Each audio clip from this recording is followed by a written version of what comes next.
Hello and welcome back to our timeless journey through the progymnasmata, the standard writing curriculum for the ancient world that continued to shape the way writing was taught for centuries. We've learned a lot along the way, and we're actually nearing the end of the list of these exercises designed to produce students ready for the rigors of legal and political speech-making and writing.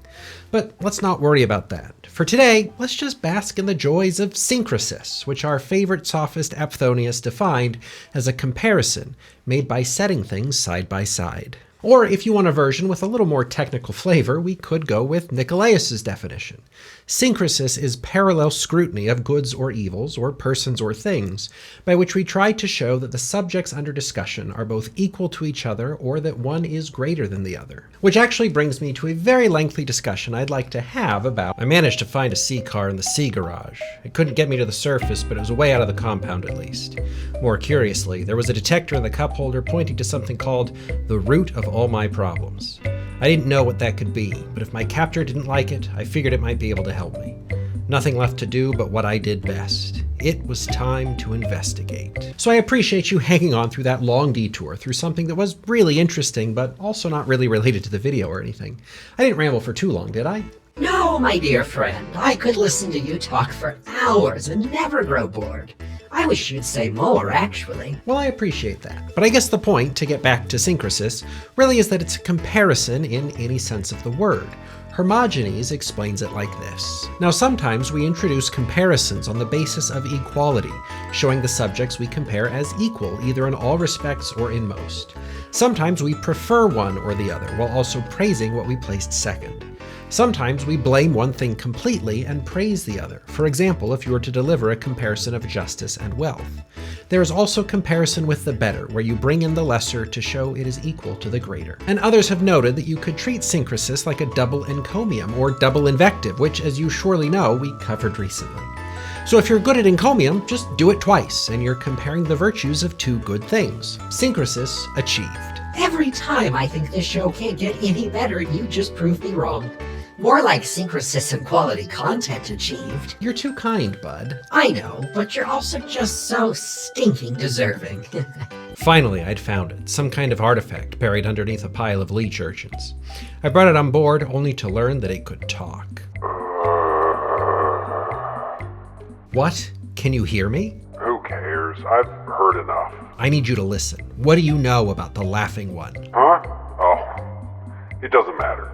Nothing you do matters. Nothing I've done mattered. The laughter won. We're at the bottom of the sea, and the laughter is going to take the universe. It's kind of funny when you think about it. All that time trying to create a cosmos I could be comfortable in. Turns out I was just building the scaffolding for chaos. What are you talking about? We have to go after him. You can't go after him.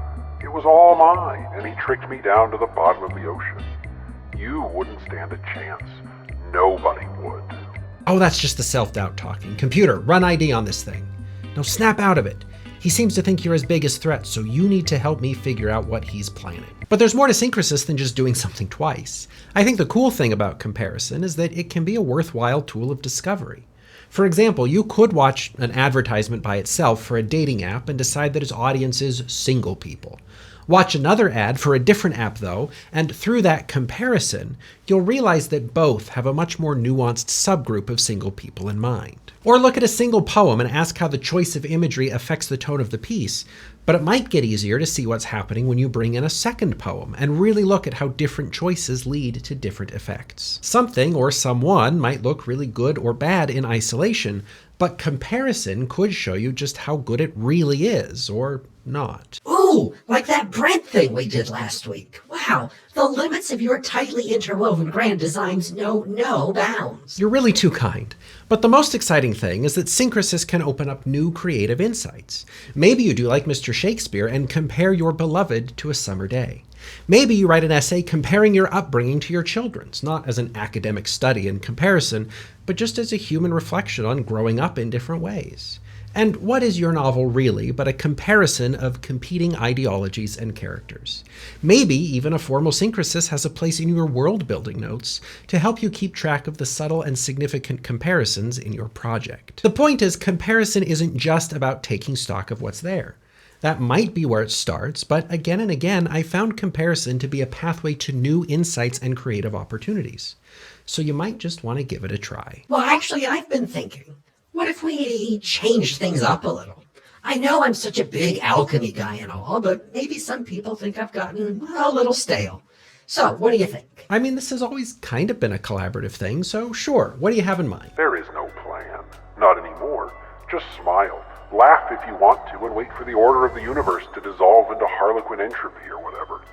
It is a pretty good joke if you're into that sort of thing, I guess. I reviewed the report from the C-Car's onboard computer. Alias, kaput mortuum. True identity, unknown. Occupation, my jaw dropped. Listen to me, I don't like to go in for all that supernatural gobbledygook, but if this is true, we can't afford to have you wallowing in your own self-doubt, so just snap out of it. Snap out of what? You weren't there.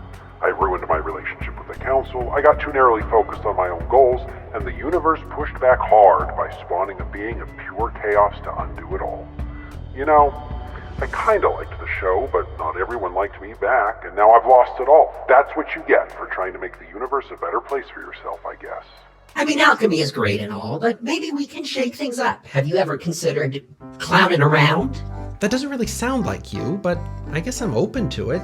Tell me more. Well, it's wonderful. The first thing you have to do is just loosen up a little. Forget about the rules and recommendations and even the laws of thermodynamics if you want. There's no reason to let anyone be the boss of you. You're a real fun guy, and I do mean shiitake. Hey, that was fun. I think I'm starting to get it. Yeah, you bet you are. Clowning around's not like all that rigid alchemy. No, sir. When you're clowning around, your only objective is to have a good time. I just wanted to have my feet up back at the office, but now I had to give a pep talk to an interdimensional entity of untold power. I had to think fast. Listen, what about the flasks and beakers? You like glassware, don't you? You and I both know that I don't like anything. I thought I liked the sea of self-doubt, but look where that landed me. Stuck here in some ugly car with a washed-up detective. It's like we were made for each other. He wasn't wrong. I'd left the Force under a cloud of unfounded suspicion. Private investigation work was slow, but the cosmic keystone of our existence was sitting right there on the dash, as wan and washed out as I was washed up. It wasn't about how we ended up here. It was about how we were getting out, how we were going to save the universe. I didn't have much to work with, but I decided to give it my all. What about turning lead into gold? That's something you alchemists are always talking about. Been there, done that, didn't change a thing. Okay, but what's the purpose? What's it all for then? You're the detective. And you're the transcendental genius. You're not going to leave me alone, are you? Fine, if you must know, it's about perfecting the soul or whatever. If you can turn lead into gold, there's not a terrible situation you can't turn around, or that's what you think. But look, what's the point? Who needs ideals when you can have fun? Working towards something like transforming base metals into gold isn't even useful. It's just a bunch of tedious, greed-infused drudgery. What are we all grinding away for? Just live a little, enjoy yourself. Don't let anybody be your boss except your own giddy impulses. Well, yeah, that does sound kind of nice. Oh, it is, trust me. Like, what would you rather do? Watch some crazy science juice distill into a flask slower than paint dries? Or throw that flask against a wall and watch it burn? Well, isn't it true that you built a multidimensional mega corporation?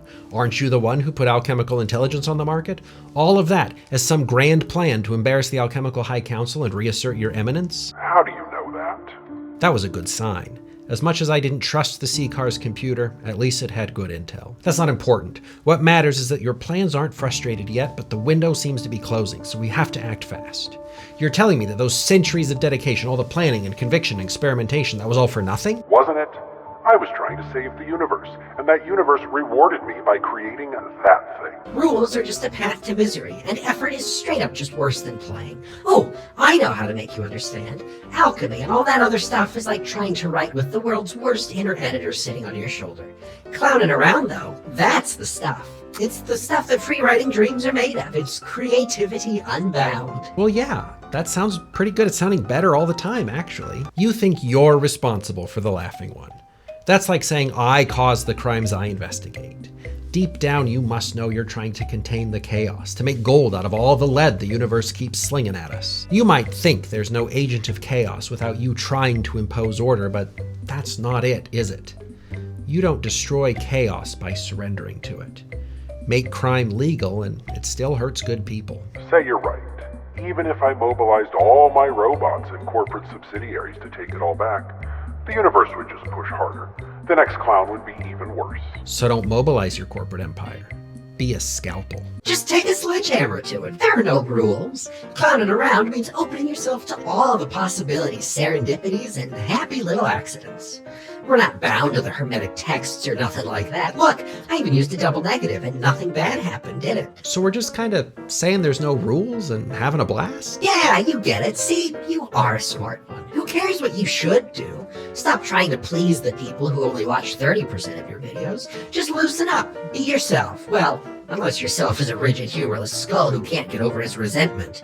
Then loosen up and be someone better than yourself. Okay, yeah, maybe you're right. Maybe there are no rules. No rules, but having fun. That's exactly right. If you're not in control, who is? Do you think someone smarter and better takes over in your absence? That's not possible. Exactly. Chaos exists whether you're in control or not. But if you give up, chaos is all that's left. Did the universe create chaos to resist your quest for order?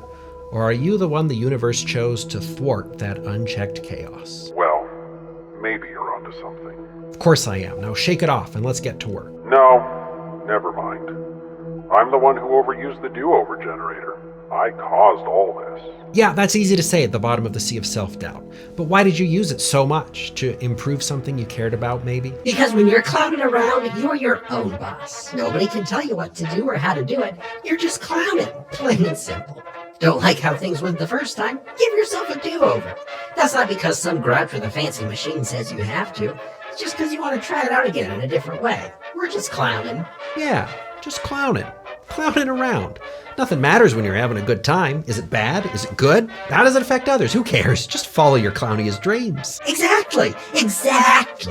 Let all the pressure to succeed go and just be a clown. Okay, well, I didn't want to have to do this, but this may be the only way to get through to you.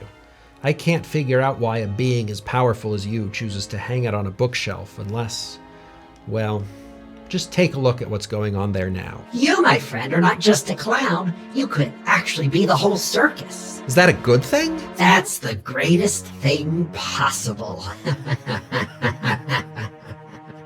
But So that means something to you. Your entire interdimensional domain, and he chose to go there. What's he planning? fine, I'll do something. But it's not because of anything you said. And don't get confused, it's not because I care about what happens on that silly little show either. I just realized it's boring down here is all. So hang on to something if you want. Where are we? You're in my domain now. There's work to do. Well, that was a great show probably, but who cares? Come back next week if you want some more high quality clowning around. Or don't. We'll be having a blast either way.